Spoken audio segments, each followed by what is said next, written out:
फिर दिन हुआ पुरानी रात का, करे सौ शुक्र हम खुदा की जात का, खुदा की जात का, नया फिर दिन हुआ। आज की आयत। मैं इसलिए आया कि वो ज़िंदगी पाएँ और कसरत से पाएँ।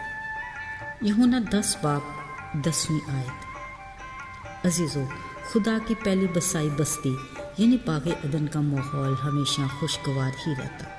इस बस्ती के मकीन आदम और हवा दिन भर खूबसूरत बाग में आज़ादी से घूमते फिरते, इसकी निगहबानी करते, अपनी पसंद के ताज़ा फल खाते, चरिंद परिंद बिना ज़र्र पहुँचाए इनके आसपास घूमते और फिर ठंडे वक्त दोनों अपने खालिक से मुलाकात भी करते। मगर ये अमन और सुकून और मेल मिलाप के सिलसिले ज़्यादा देर बरकरार न रह सके, क्योंकि खुद खुदा की रफ़ाकत से निकाले गए इब्लीस को ये सब कुछ गवारा नहीं था। लिहाजा उसने ख़ास मनसूबाबंदी के तहत गुनाह का जाल हवा पर फेंका, जिसमें वो भरपूर कामयाब हुआ। इसके बाद से ही माहौल में ख़राबी आई, हालात बिगड़ गए, फितरत में इंतशार पैदा हुआ। खैर, बाग तो अपनी जगह बरकरार रहा, मगर इसके मकीनों यानी आदम और हवा को वहाँ से निकाल दिया गया। अब तो ना वो पहले जैसा अदन रहा, ना आदम और हवा का वहाँ रहने का कोई जवाज़ बचा। याद कीजिए, ये वही आदम और हवा हैं जिनको खुद खालिक खुदा ने बरकत दी और कहा था, फलो, बढ़ो और ज़मीन को मामूर और महकूम करो। ना सिर्फ ये, बल्कि कसरत से बरकत देकर उन्हें समंदर की मछलियों, हवा के परिंदों और कुल जानवरों पर इख्तियार भी दिया। ज़रा सोचिए, अब वो खालिक उनकी ऐसी हालत से कैसे खुश हो सकता था। एक दिन यीशु अपनी ज़मीनी ज़िंदगी के दौरान यरूशलेम की हैकल आए। देखा वहाँ एक मंडी लगी हुई है, ख़रीद और फ़रोख्त के सिलसिले चल रहे हैं और कारोबार अरूज पर है। ये सब कुछ यीशु के लिए किस कदर नाकाबिले बर्दाश्त है ना। उन्होंने रस्सियों का घोड़ा बनाया, सराफों के तख्तों और कबूतर फरोशों की चौकियों को उलट दिया और सबको निकाल बाहर किया। कहा, मेरे बाप का घर सब कौमों के लिए दुआ का घर है, मगर तुमने उसे डाकुओं की खो बना दिया। अजीज़ों, दुआ के घर का नाजायज़ इस्तेमाल यीशु के लिए किस कदर तकलीफ़ दे था। ये तो वो जगह है जहाँ आसमानी बाप खुदा अपने लोगों को कसरत की ज़िंदगी की खुशी और बेशुमार नेमतें अता करता है। अजीज़ों, बिलाशुबा दुनिया की हर शय एक ख़ास मकसद से बनाई गई। जब वो अपने बनाए गए मकसद को पूरा करती है तो बनाने वाले को खुशी होती है। कायनात को ही देख लें, हर शय अपने खालिक खुदा की मर्ज़ी के ताबे है। जिसको जिस मकसद के लिए बनाया गया वो अपने मकसद को आज तक पूरा कर रही है। लेकिन बनी नौ इंसान वो वाहिद मखलूक है जो अपने तख्लीक के मकसद को पूरा करने में नाकाम है। अफसोस का मकाम तो ये है कि तख्लीक के निज़ाम में सबसे ज़्यादा दिलचस्प अमल बनी नौ इंसान की तख्लीक है। ज़रा सोचें, खुदावंद खुदा को अपने हाथ से बनाई चीज़ से किस कदर अपनायत होगी। ना सिर्फ अपनी सूरत और शबीह दी, बल्कि अपना दम भी फूंका।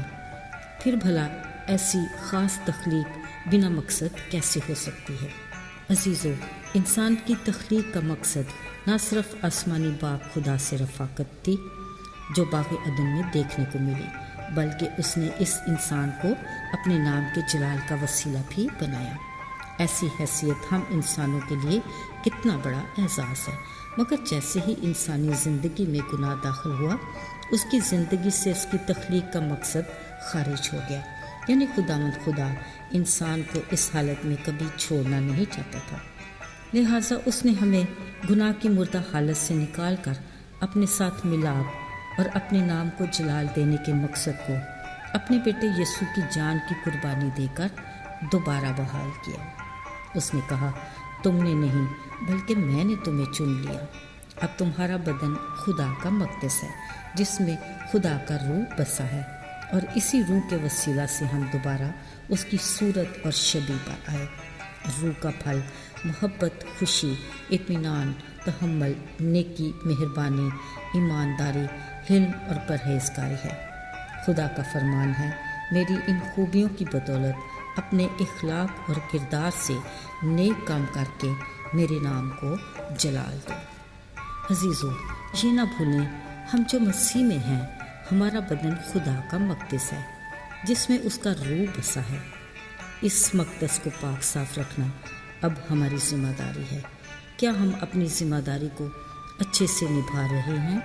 عزیزو، شاید ہم یہ سوچ رہے ہیں کہ خدا نے تو خود ہمیں آزاد مرضی جینے کا حق دیا ہے۔ بلا شبہ ایسا ہی ہے، مگر یاد رہے آزادی کی ایک حد ہوتی ہے۔